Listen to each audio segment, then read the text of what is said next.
Hello everyone. आज इस lecture में हम बात करने वाले हैं सीरियन सिविल वॉर के बारे में। हम इस पूरे लेक्चर को दो पहलुओं में कवर करेंगे। पहले पहलू में हम बात करेंगे दैट ये सीरियन सिविल वॉर आखिरकार शुरू कैसे होता है, और दूसरे पहलू में हम बात करेंगे दैट कौन कौन सी एक्सटर्नल पार्टीज इन्वॉल्व है इस पूरे सिविल वॉर में, जो कि इस पूरे सिविल वॉर को और ज़्यादा कॉम्प्लिकेटेड बना देती हैं। सो नाउ हम आते हैं अपने पहले पहलू पे दैट ये सिविल वॉर आखिरकार स्टार्ट कैसे होती है। और इस पहलू को समझने से पहले हमें थोड़ा सा बैकग्राउंड में पीछे जाना होगा और हमें समझना पड़ेगा सीरिया की हिस्ट्री को थोड़ी सी।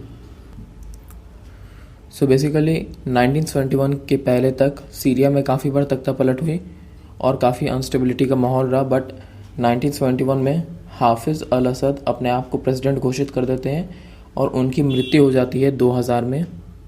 2000 में उनकी मृत्यु होने के बाद उनके बेटे बशर अल असद बनते हैं प्रेसिडेंट, डेवलपमेंट और रिफॉर्म्स के वादे पर, मगर वो भी अपने पिता हाफिज़ अल असद की तरह एक अथॉरिटेरियन ही बन जाते हैं, जिसके कारण लोग काफ़ी ज़्यादा डिसअपॉइंटेड हो जाते हैं। बिकॉज लोगों का कुछ ऐसा मानना था कि बशर अल असद जब सत्ता में आएंगे तब वो सीरिया को डेवलपमेंट की राह पे लेकर के जाएंगे, डेमोक्रेटिक रिफॉर्म्स करेंगे, इकोनॉमिक रिफॉर्म्स लेकर के आएंगे, बट ऐसा कुछ होता नहीं है। सो इस कारण से लोग काफ़ी ज़्यादा डिसअपॉइंटेड हो गए थे। सो यहाँ पे हमने बात कर ली थोड़ी सी बैकग्राउंड की। नाउ अब हम अपने मेन पार्ट को कवर करते हैं। सो बेसिकली सीरिया में 2010 से 11 के आसपास काफ़ी मैसिव प्रोटेस्ट होने लगे फॉर डेमोक्रेटिक रिफॉर्म्स, जो कि काफ़ी हद तक इन्फ्लुएंस थे बाय द अरब स्प्रिंग। इसके अलावा 2006 से 2010 के बीच में सीरिया में काफ़ी भयंकर सूखा भी पड़ा था, ड्रॉट भी पड़ा था। सीरिया में काफ़ी ह्यूज अनएम्प्लॉयमेंट की प्रॉब्लम थी, क्योंकि सीरिया में अथॉरिटेरियन रिजीम चलती थी। सो सीरिया में करप्शन की भी काफ़ी प्रॉब्लम थी। अथॉरिटेरियन रिजीम होने के चलते वहाँ पे फ्रीडम भी नहीं थी, फ्रीडम ऑफ स्पीच नहीं थी, फ्रीडम ऑफ एक्सप्रेशन नहीं थी, राइट टू प्रोटेस्ट नहीं थे। सो इन प्रोटेस्ट को पहले ज्वाइन किया उन लोगों ने जो कि बशर अल असद को अपोज करते थे, यानी कि अपोजिशन ने। बट बशर अल असद ने क्या किया दैट उन्होंने अपोजिशन के ऊपर काफ़ी ब्रूटल क्रैकडाउन किया with the help of military. So in the beginning opposition के लोगों ने अपने पास बंदूकें रखने शुरू की अपने प्रोटेक्शन के और अपने लोगों के प्रोटेक्शन के लिए, बट लेटर ऑन उन्होंने उसी बंदूक को उठाना शुरू कर दिया बशर अल असद के खिलाफ में। सो ये बन गए rebels. And one more point is that इस पूरे के पूरे सिविल वॉर में शिया सुन्नी के जो कॉन्फ्लिक्ट होते हैं वो भी काफ़ी एक मेजर रोल प्ले करते हैं। बेसिकली बात कुछ ऐसी है दैट सीरिया की जो 80 to 85% पॉपुलेशन है वो सुन्नी सेक्ट को बिलोंग करती है, वेराज जो बशर अल असद है और उनकी जो सरकार के लोग हैं वो बेसिकली शिया सेक्ट को बिलोंग करते हैं। सो ये भी एक काफ़ी इंपॉर्टेंट फैक्टर है पूरे सिविल वॉर का। सो नाउ बेसिकली जो ऑपोजिशन के जो लोग थे, यानी कि जो रेबल्स थे, उनमें से कुछ रेबल्स ग्रुप ने अपनी अपनी ग्रुप के कोलिएशन को फॉर्म किया, जिन्हें की फंडिंग आती थी यूएस और जो मेजॉरिटी सुन्नी देश है उनकी तरफ से। सो इसी पार्ट से इन्वॉल्व होने लगते हैं फॉरेन पावर्स इस पूरे सिविल वॉर में।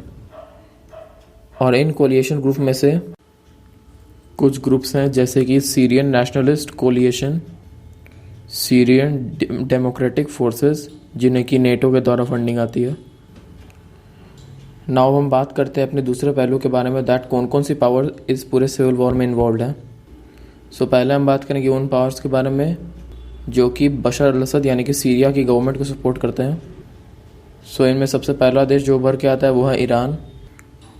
और ईरान का इस पूरे सिविल वॉर में शामिल होने का पर्पस मेन ये है दैट ईरान एक शिया मेजॉरिटी कंट्री है और बशर अल असद और उनकी गवर्नमेंट भी एक शिया मेजॉरिटी ग्रुप है। सो बेसिकली यहाँ पे एक रिलीजियस फैक्टर इन्वॉल्व है विद ईरान।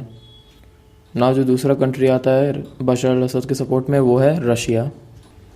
नाउ रशिया इस पूरे सिविल वॉर में इनवाइट किया गया था by Bashar al Assad himself to counter US. US basically 2014 में एंटर कर गया था सीरियन सिविल वॉर में। सो यूएस को काउंटर करने के लिए 2015 में बशर अल असद ने इन्विटेशन भेजा था रशिया को to get involve in this civil war.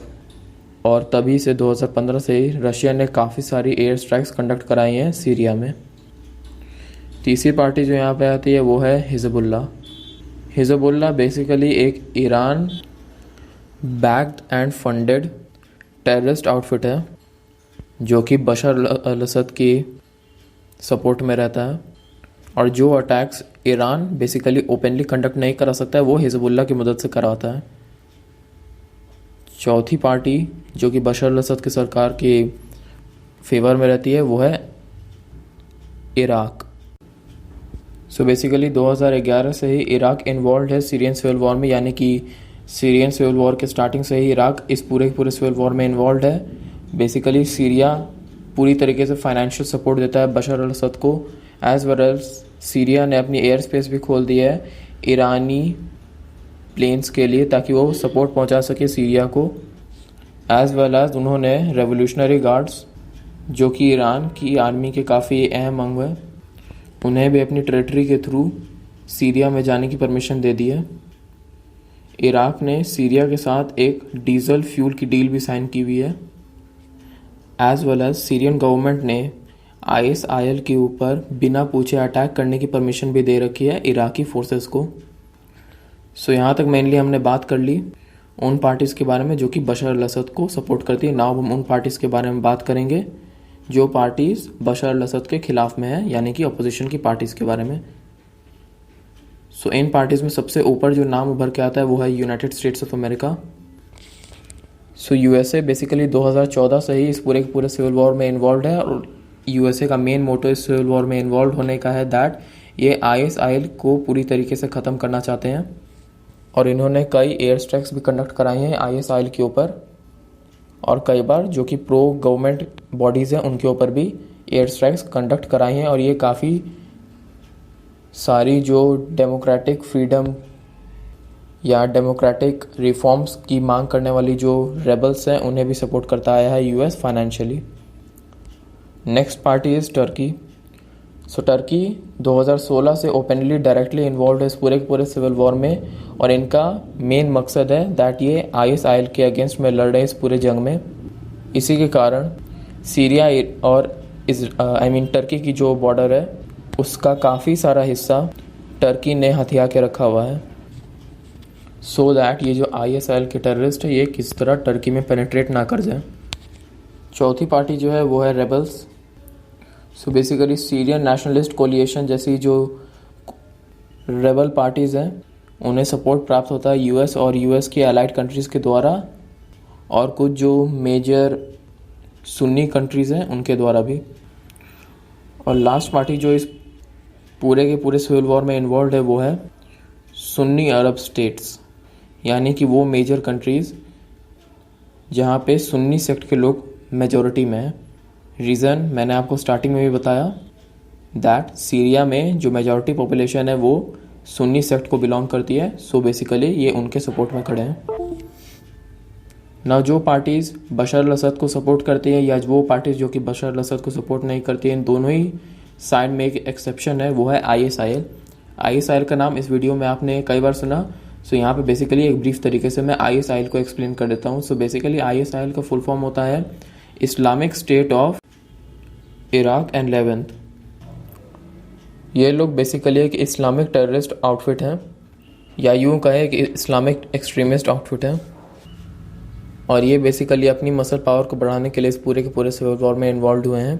As इस तरीके की ऑर्गेनाइजेशंस इस तरीके की सिविल वॉर जैसी कंडीशंस में, यानी कि कुछ अनईजी कंडीशंस में काफ़ी ईजिली पनप सकती हैं। So this is the end of the video. अगर आपको लेक्चर पसंद आया हो so do like, share, subscribe.